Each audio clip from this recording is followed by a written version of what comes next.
restauration. Grand 2. Grande restauration. Le Seigneur Jésus récompense toujours. Petit 8. Le Seigneur Jésus récompense toujours la fidélité de ses enfants. Le Seigneur Jésus récompense toujours la fidélité de ses enfants. Nous prenons nos Bibles dans le livre de Marc.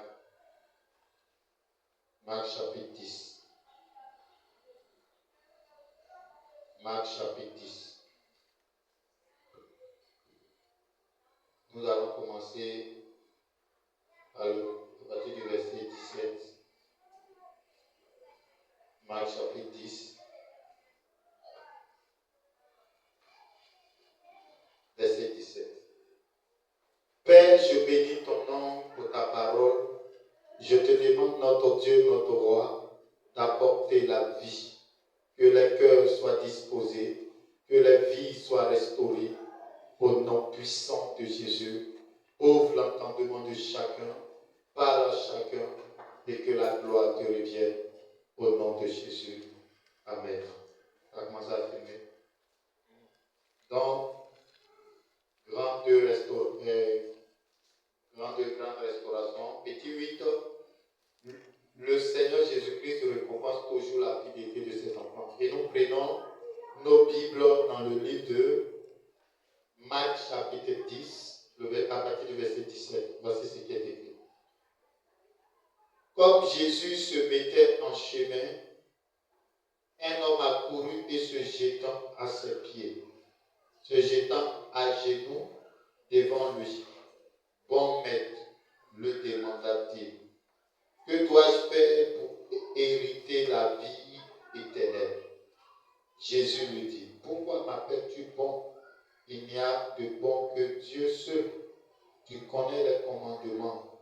Tu ne commettras point d'adultère. Tu ne tueras point. Tu ne déroberas point. Tu ne diras point de faux témoignages. Tu ne feras tort à personne. Honore ton père et ta mère. Il lui répondit, Maître, j'ai observé toutes ces choses dès ma jeunesse. Jésus l'ayant regardé lèvres et lui dit, il te manque une chose, va, vends tout ce que tu as, donne-le aux pauvres et tu auras un trésor dans le ciel. Puis viens et suis-moi. Mais affligé de cette parole, cet homme s'en alla tout triste, car il avait de grands biens. Jésus regardant autour de lui, dit à ses disciples, qui sera difficile à ceux qui ont des richesses d'entrer dans le royaume de Dieu? Les disciples furent étonnés de ce que Jésus parlait ainsi. Reprenant, il leur dit, mes enfants, qu'il est difficile à ceux qui se confient dans les richesses d'entrer dans le royaume de Dieu. Il est plus facile à un chameau de passer par le trou d'une aiguille qu'à un riche d'entrer dans le royaume de Dieu. Les disciples furent encore plus étonnés et ils dirent les uns aux autres, et qui peut être sauvé? Jésus les regarda et dit, cela est impossible aux hommes, mais non à Dieu, car tout est possible à Dieu.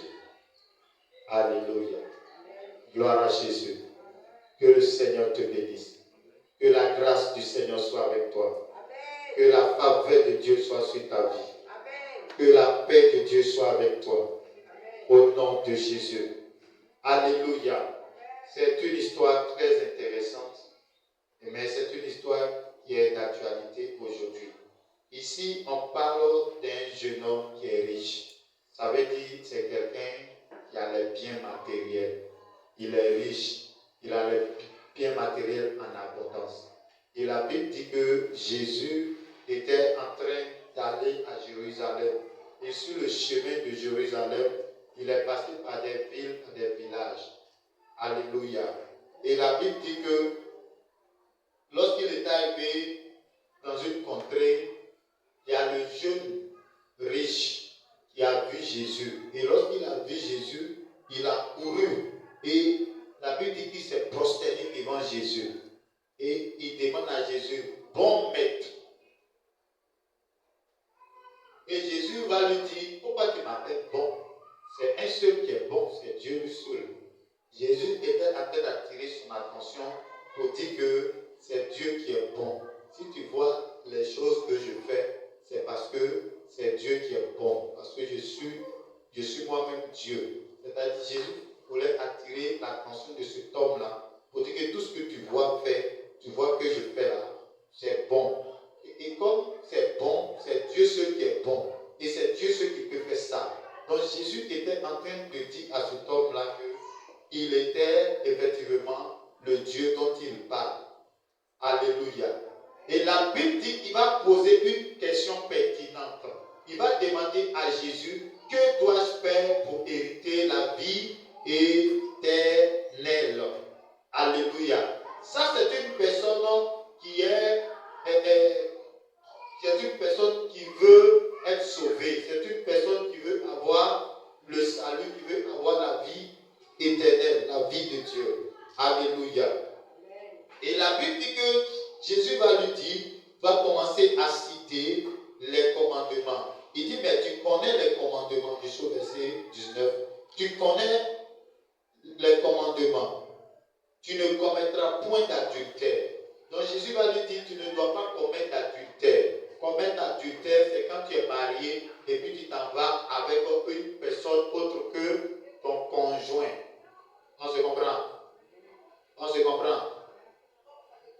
Commettre d'adultère là, c'est quand tu es marié et puis tu t'en commets ce que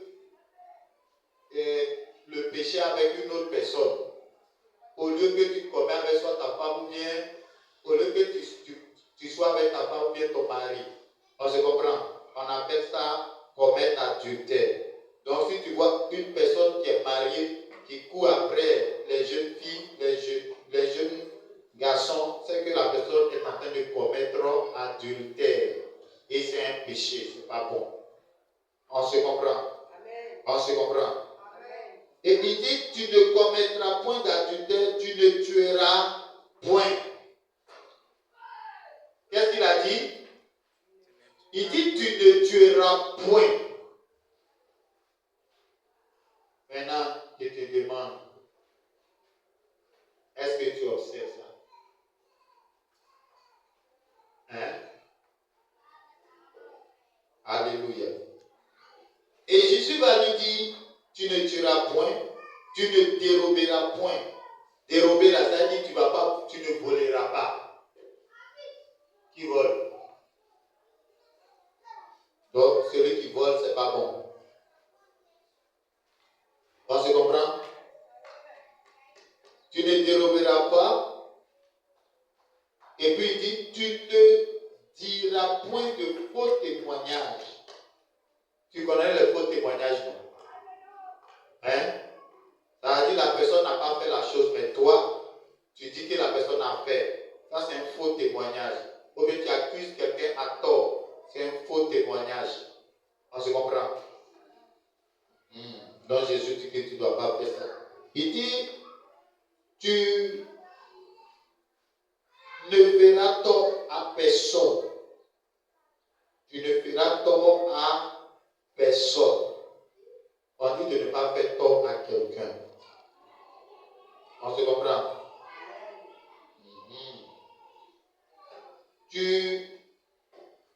Maintenant, quand on se dit, honore ton père et ta mère. Qui honore son père et sa mère ici? Qui n'honore pas son père et sa mère ici? D'accord. Il lui répondit, maître, j'ai observé toutes ces choses dès ma jeunesse. La Bible même dit, Jésus l'ayant regardé les mains et lui dit, c'est-à-dire, quand il a dit que depuis qu'il est petit, il a observé toutes ces choses-là, la Bible dit que Jésus va faire quoi? Jésus va l'aimer. Jésus l'aima. Alléluia. Est-ce que tu me suis? La Bible dit Jésus a fait quoi? Jésus l'a aimé. Et Jésus va lui dire, mais il te manque une chose que tu dois faire. Ça veut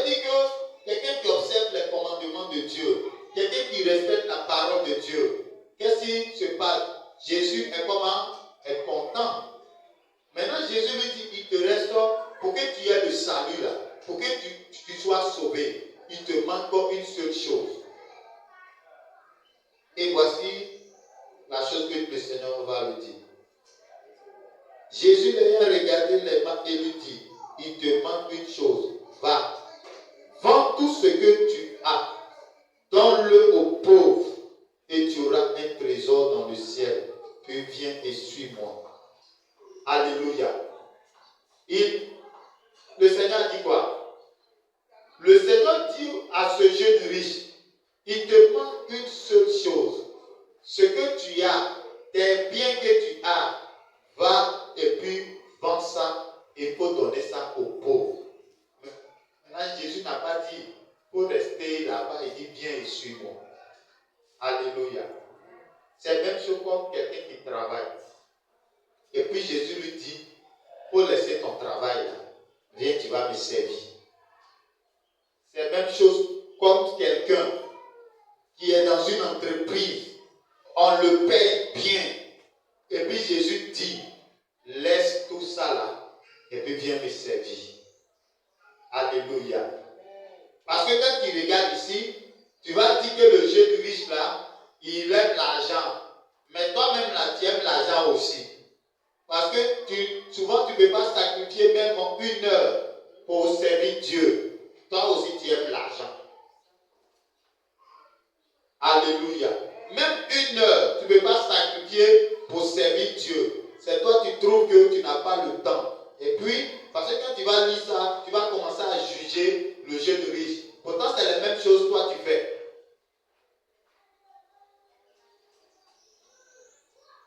Ou bien, c'est la même chose que tu fais. Alléluia. Alléluia. Les gens qui ne viennent pas au culte sous prétexte qu'ils vont peut-être aller faire un travail. En tant que le travail, là, c'est lui-même qui est le maître de ce travail. Quand quelqu'un fait un travail, qu'il est le maître de son travail, qui n'est pas capable de sacrifier 1h30 ou bien 2h30 pour venir au culte, c'est que cette personne-là se comporte même comme ce jeune riche-là. Alléluia.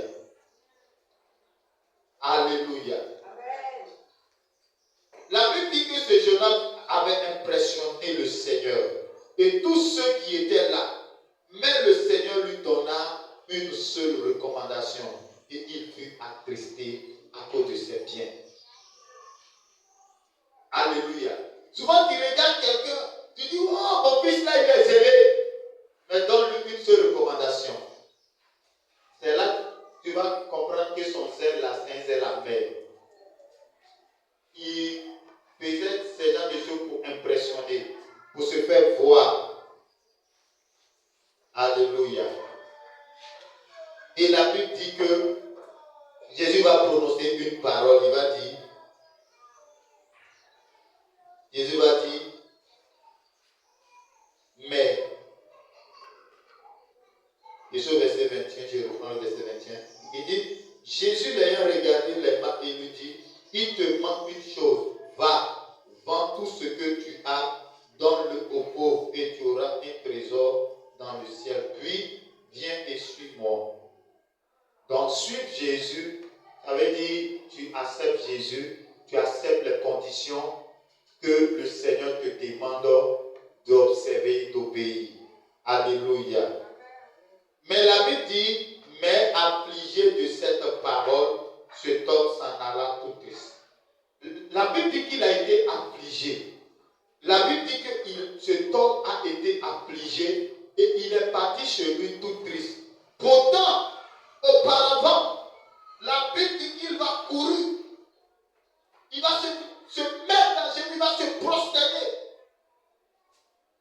Il va mettre sa tête même là au sol pour dire, Seigneur, tu es le bon maître. Bon, tout ce qu'il avait fait là, c'était quoi? C'était pour impressionner Jésus. Et Jésus, la Bible dit, Jésus même, maintenant, il a dit qu'il observait tous les commandements. Mais Jésus lui a donné une seule prescription. Et la seule prescription l'a rendu triste.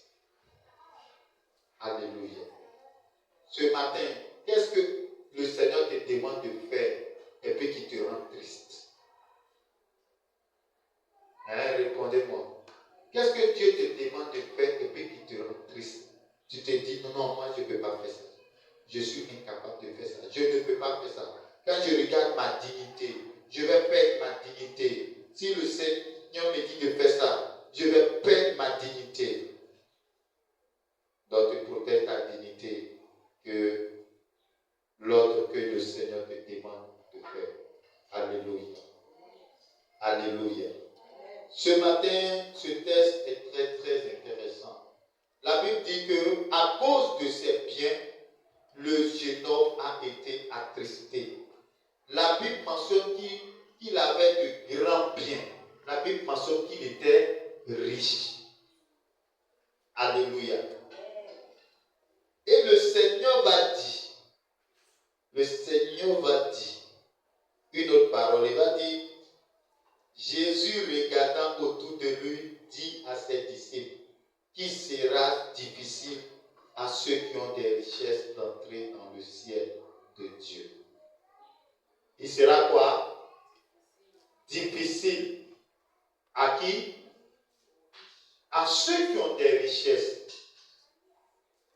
À ceux qui travaillent et qui ont des richesses d'entrer dans le royaume de Dieu.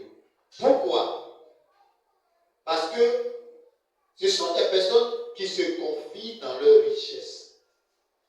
Ils se disent que leur argent peut tout. Leur argent peut même leur donner le royaume des cieux. Ils pensent que en faisant les aumônes, en donnant beaucoup d'argent aux pauvres, ils pensent qu'en venant dans les églises et puis en donnant des offrandes, c'est-à-dire lui il reste chez lui à la maison et puis lui il envoie son argent à l'église, mais il n'est pas prêt pour obéir à Dieu, mais il envoie son argent. Il pense que ses actions, ses actes qu'il est en train de poser, sans obéir à Dieu, peut lui donner le salut. Alléluia. Alléluia. Parce que chez les rabbins, avant que Jésus n'arrive, il y avait une loi chez les rabbins. Chez les rabbins, ils disent que quelqu'un qui est riche, parce que chez eux, quelqu'un qui est riche là, ils pensaient que la personne qui était riche, en faisant les aumônes, en donnant de l'argent, en faisant du bien, ils pensaient que cela lui donnait le salut, cela lui donnait le paradis. Donc Jésus-Christ maintenant vient à la vue de toutes ces personnes qui étaient là, il va casser cette loi-là devant les gens pour leur dire que si tu as l'argent, si tu es riche, si tu as des biens et que tu n'obéis pas, tu ne respectes pas les prescriptions de Dieu, tu ne peux pas hériter le royaume de Dieu. Alléluia. Tu ne peux pas avoir le salut. Jésus est en train de mettre une base pour leur dire détrompez-vous. Ne pensez pas que parce que vous êtes riche là, votre richesse là vous permettra d'acheter le salut de Dieu. Mais c'est l'obéissance aux prescriptions de Dieu. C'est la communion, c'est la relation que tu vas tisser avec moi Jésus là. C'est ce qui va te permettre d'hériter le royaume de Dieu. Il a dit, il est en train de le dire. Parce qu'il a dit au jeune homme, va vendre tout, donne cela aux pauvres et viens et suis-moi. C'est celui qui suit Jésus. C'est celui qui marche avec Jésus. C'est celui qui obéit à Jésus. C'est cette personne-là qui a habilité à avoir accès au royaume de Dieu. C'est cette personne-là qui a habilité à avoir le salut de Dieu. Mais si tu penses que tu peux être dans la maison de Dieu et puis faire tout ce que toi tu veux, c'est-à-dire toi, Dieu ne te donne pas des ordres. Tout ce que Dieu te dit, tu fais le contraire. Laisse-moi te dire que tu as déjà raté le salut de Dieu. Alléluia. Alléluia. Amen. Jésus est en train de dire à ce jeune homme, tu dois payer un prix.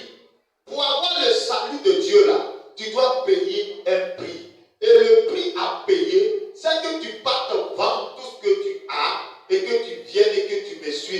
Parce que si tu ne vends pas tout ce que tu as et que tu ne viens pas me suivre, ton argent va prendre. Bon, selon vous, pourquoi Jésus lui a dit ça? Parce qu'il était attaché à sa richesse. Cet homme était attaché à sa richesse.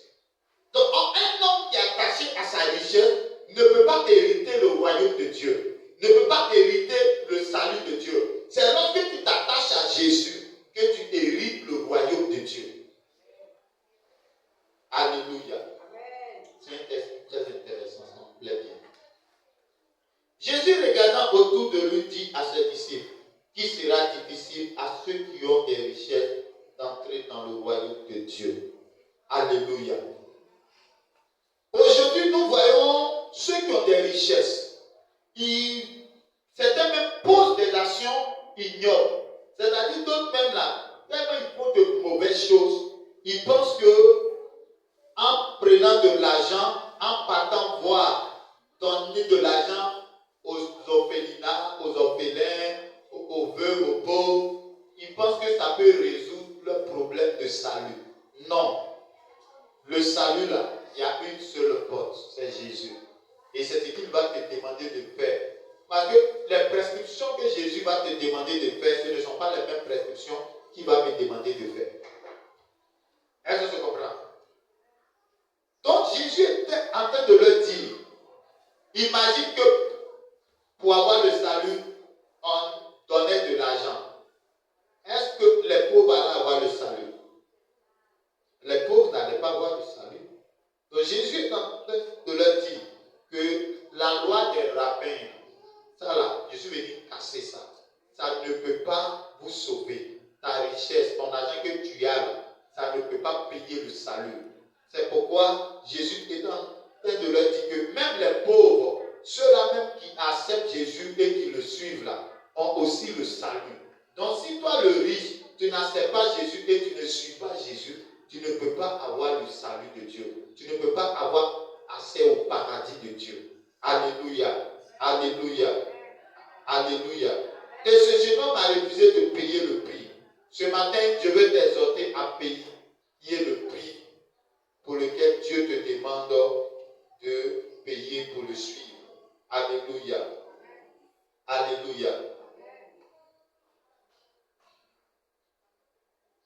Le prix du sacrifice pour ce jeune, il pensait que c'était trop élevé.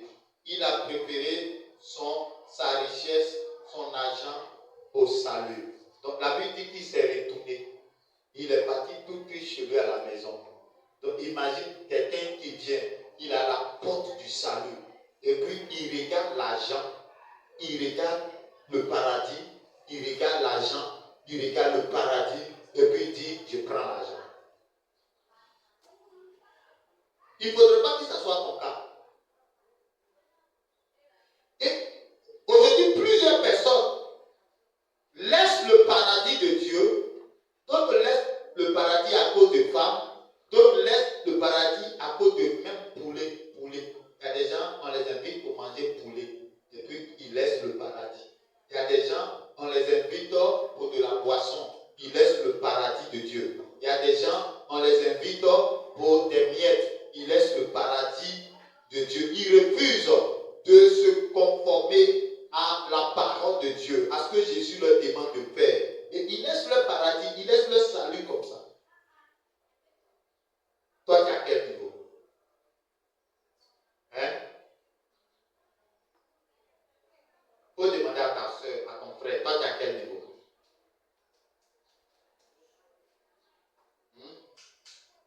Tu lui as demandé. Faut lui demander, toi, tu es à quel niveau? Tu n'as pas bougé.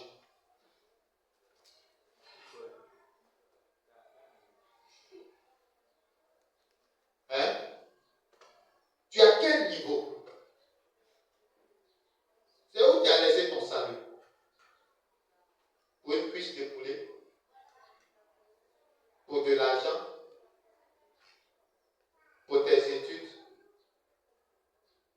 Le maître dit qu'il faut donner temps. Le professeur dit il faut faire ça et te donner moyen. Non. demande aux jeunes filles, il faut faire ça, et elles te donnent moyen.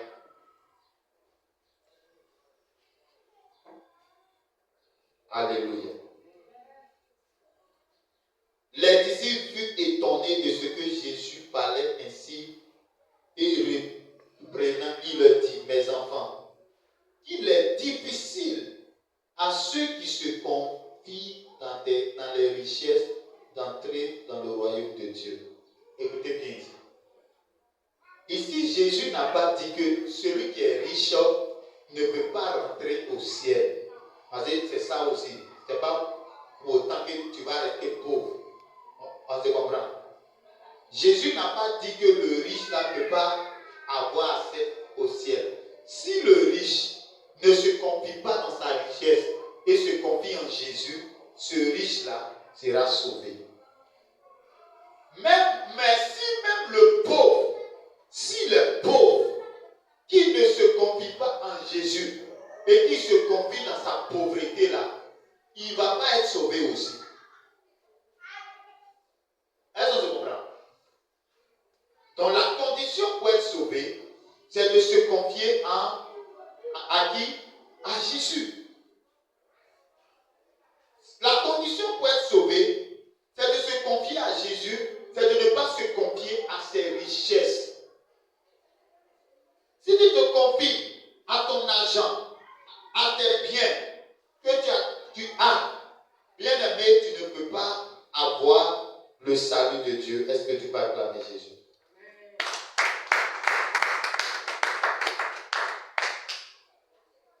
Alléluia. La Bible dit que Jésus même avait dit ça, qu'il sera difficile aux riches d'entrer dans le royaume de Dieu. La Bible dit que les disciples étaient étonnés.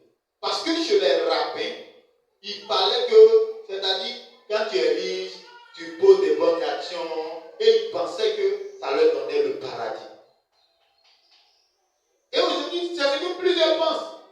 Ils pensent que, comme il a l'argent, il pose des actions, ils pensent que ça peut garantir son paradis. Et souvent, même certains serviteurs de Dieu blaguent même certaines personnes. Comme il sait que la personne donne l'argent, au lieu de lui dire la vérité, que si tu ne te confies pas en Jésus, là, tu ne peux pas hériter le royaume de Dieu. Non, ton argent, là, ça va participer aux œuvres de Dieu. Mais son argent participe, et lui-même son cœur. Parce que si son argent participe, que son cœur aussi participe à l'œuvre de Dieu, que son cœur s'attache à Dieu.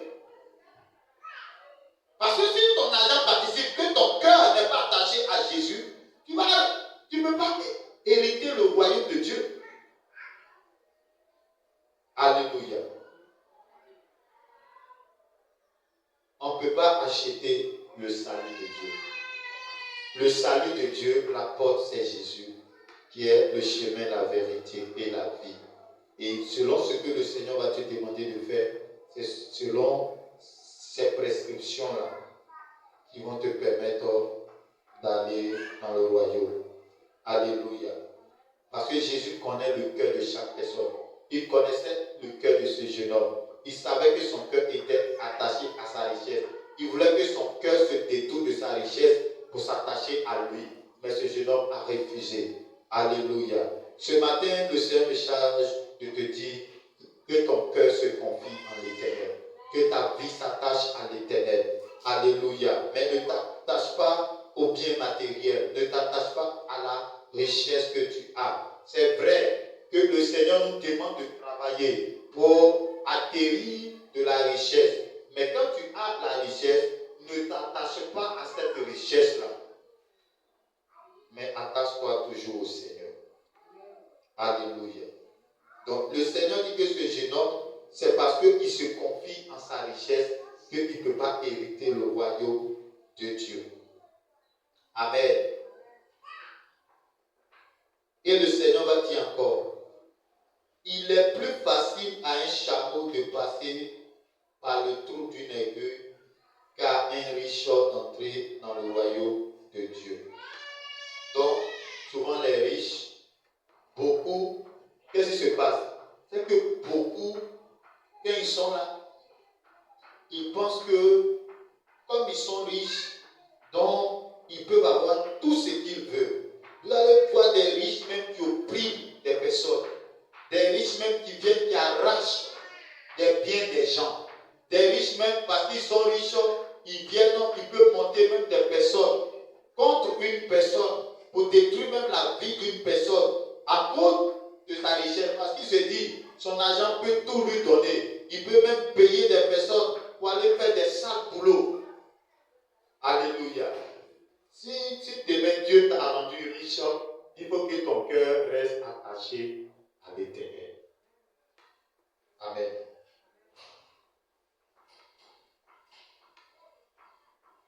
Que Dieu te bénisse. Les disciples furent encore plus étonnés et ils se disent les uns aux autres, et qui peut être sauvé alors? Jésus les regarda et dit, cela est impossible aux hommes, mais non à Dieu, car tout est possible à Dieu. C'est pourquoi, lorsque nous lisons le livre de Jean, chapitre 1, le verset 12, qu'est-ce qui est écrit?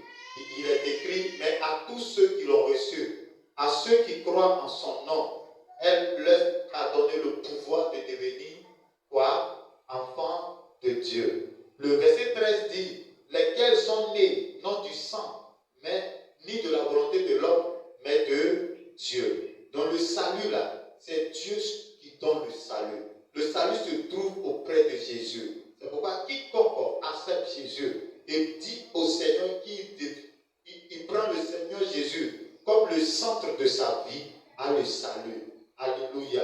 Parce que les disciples se disaient, mais si c'est comme ça, personne d'autre ne peut être sauvé. Et Jésus va leur dire, non, cela est impossible aux hommes, mais cela est possible à Dieu. Celui qui se confie en Jésus, celui qui se confie au Seigneur, cette personne va avoir le salut.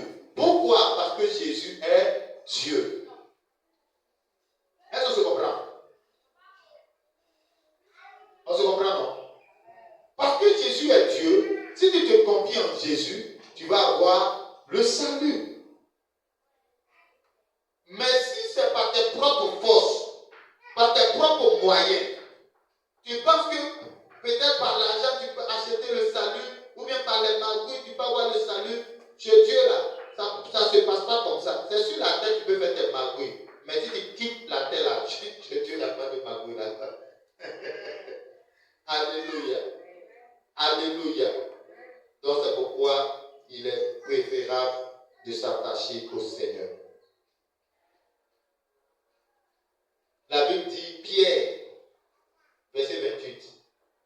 Pierre, quand il a vu le discours du Seigneur, quand il a vu le discours de son maître, d'abord ils se sont dit un peu, mais qui sera sauvé alors? Et la Bible dit, Pierre, quand il a regardé, il a vu que ce que Jésus a demandé aux jeunes riches là, lui il avait déjà fait ça. Parce qu'il a abandonné son travail de la pêche pour suivre Jésus. Et puis il va poser la question à Jésus. Il dit, mais Seigneur, lui il a refusé de te suivre. Mais nous on n'a pas refusé de te suivre.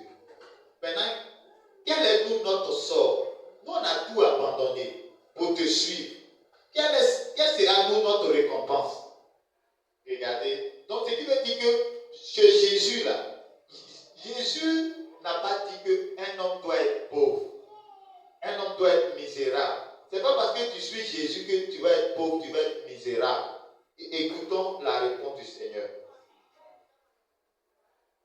Pierre se mit à lui dire, voici, nous avons tout quitté et nous t'avons suivi.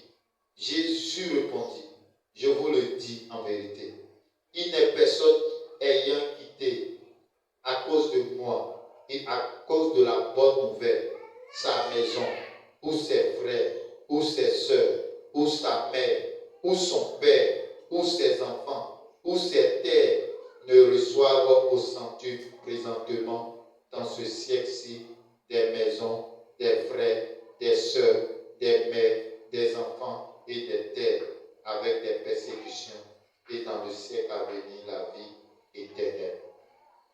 Plusieurs des premiers seront les derniers, et plusieurs des derniers seront les premiers. Alléluia. Donc, pour regarder la réponse de Jésus, il dit que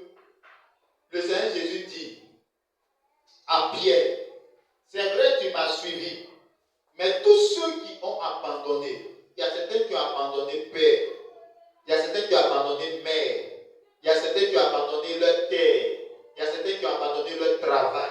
Il y a certains qui ont abandonné tout pour me suivre. Ceux-là, ceux qu'ils ont abandonné là, ils vont recevoir plus même sur la terre de ce qu'ils ont abandonné. Alléluia. Est-ce que tu peux acclamer Jésus? Donc si quelqu'un te dit que quand on suit Jésus, on devient pauvre, il faut lui dire c'est un menteur. Parce que Jésus lui-même dit que si tu as tout abandonné, parce que quand tu as accepté Jésus là, il y a des personnes qui ont accepté Jésus, leurs parents les ont mis au dehors. Il y a des personnes qui ont accepté Jésus, leurs parents les ont chassés. D'autres même ont été bastonnés d'abord avant d'être jetés au dehors. Alléluia. Il y a d'autres qui ont accepté Jésus, leurs femmes les ont abandonnés. Il y a d'autres qui ont accepté Jésus, leur mari les a abandonnés. Leurs enfants les ont abandonnés. Jésus dit, même si ton papa, si ta maman, si ta femme, si ton mari, si quiconque que ce soit t'avait abandonné parce que tu l'avais accepté, parce que tu as décidé de le suivre, il dit que tout ce que tu as perdu, même si tu as abandonné ton travail pour le servir, parce qu'il t'a demandé de le suivre, tu as abandonné ton travail et de le suivre, il dit que tu vas avoir au centuple. Est-ce qu'on se comprend? On se comprend? Il dit que la bénédiction que hier tu avais, que tu as abandonnée, cette bénédiction-là, il va te donner plus que ça. Donc on ne suit pas Jésus pour devenir misérable. Mais il dit encore que dans ce siècle où nous sommes là, tu auras la richesse que tu veux. Tu auras la prospérité que tu veux. Si tu le suis réellement comme il te demande de le suivre. Alléluia. Alléluia. Mais il dit que c'est vrai que tu seras béni en Jésus. Mais la bénédiction que tu vas avoir là, ça sera aussi suivi des persécutions. Ça veut dire, les gens vont te persécuter. Alléluia. Les gens vont te persécuter. Tu seras béni en Jésus, mais les gens vont te persécuter. Maintenant, pourquoi quand d'autres sont bénis à Jésus et puis les persécutions viennent, ils crient, ils pleurent. Mais Seigneur, pourquoi c'est comme ça? Mais Jésus a dit ça. Il dit que tu seras béni quand tu vas le suivre. Quand Jésus va te rassurer que ton cœur est tout entier à lui, il va te bénir. Et quand la bénédiction va venir, tu auras aussi des persécutions. Mais quand les persécutions vont venir, il ne faut pas fuir. Alléluia. Et il te dit que même les derniers seront les premiers. Pendant que toi tu marches avec Jésus, les gens disent que tu n'es pas intelligent. Parce qu'il y a des personnes qui avaient des doctorats. Il y a des personnes qui travaillent peut-être dans des entreprises. Il dit Dieu m'a appelé, donc je démissionne, je m'avais servi Dieu. Alléluia. Ses collègues lui ont dit qu'il est fou. Ses parents lui ont dit qu'il est bête. Alléluia. Qu'il est insensé. On se comprend? Mais Jésus dit que, comme il a tout abandonné, et puis il est venu, et puis son cœur est tout entier à Jésus, pendant qu'il sera en train de servir Jésus, Dieu va le bénir. Alléluia. Et il y a des personnes qui ont été bénies. Ils ont tout abandonné. On les a insultés. Les années se sont passées. Ses amis étaient bien riches. Ses amis arrivaient à souvenir à leurs besoins. Mais lui, peut-être que c'était compliqué. Peut-être que c'était dur. Il n'arrivait pas à joindre les deux bouts. Même pour payer sa maison, son propriétaire va venir l'insulter. Son propriétaire va venir l'humilier. Son propriétaire va venir faire de n'importe quoi. Et il a connu toutes ces humiliations, mais il n'a pas abandonné la main de Jésus. Et quand Jésus a fini de l'éprouver, il lui donne la bénédiction. Et quand il lui donne maintenant la bénédiction, pendant ce temps, peut-être ses amis qui disaient qu'il était bête là, peut-être que eux-mêmes leur richesse est finie, leur prospérité est finie. Jésus dit, les derniers seront les premiers. Pendant ce temps, tu es béni par Jésus, et puis tu as Jésus en toi, et puis toi-même là, quand tu marches là, tu brilles. Quand tu regardes là, c'est-à-dire tu brilles. Quand tu regardes là, on voit la gloire de Dieu sur toi. On sait que tu brilles. Alléluia. C'est pourquoi ce matin, je suis en train de t'exhorter. C'est pourquoi je suis en train de te dire, tu dois servir le Seigneur. Même si tu es étudiant, c'est le Seigneur. Même si tu es élève, c'est le Seigneur. Même si tu travailles, c'est le Seigneur. Trouve du temps pour servir le Seigneur. Fais ce que le Seigneur te demande de faire et tu verras la gloire de Dieu. Que le Seigneur te bénisse. Que la grâce du Seigneur soit avec toi. Amen. Alléluia. Et quand il dit les derniers seront les premiers, imagine que tu as bien servi Dieu, Dieu t'a béni sur la terre. Et puis tes amis qui disent que toi tu es bête, qu'ils ne peuvent pas suivre Jésus. Toi, tu as béni, tu as rempli bien ta vie sur la terre, tu as été béni, tu as laissé un héritage à tes enfants, tu es parti. Maintenant, tu arrives au ciel là-bas, tu vas au paradis. Ceux qui disent qu'ils ne peuvent pas servir Jésus et qu'ils ne peuvent pas aller au paradis, c'est l'enfer qui les accueille. Donc, tu vois que tu étais dernier hier, mais tu es devenu le premier. Alléluia. C'est pourquoi il faut réfléchir à ces choses et engage-toi à servir ton Dieu. Que le Seigneur nous bénisse, que sa grâce soit avec nous, que sa faveur soit sur ta vie et que sa bénédiction soit sur toi. Au nom de Jésus-Christ de Nazareth. On va s'arrêter là.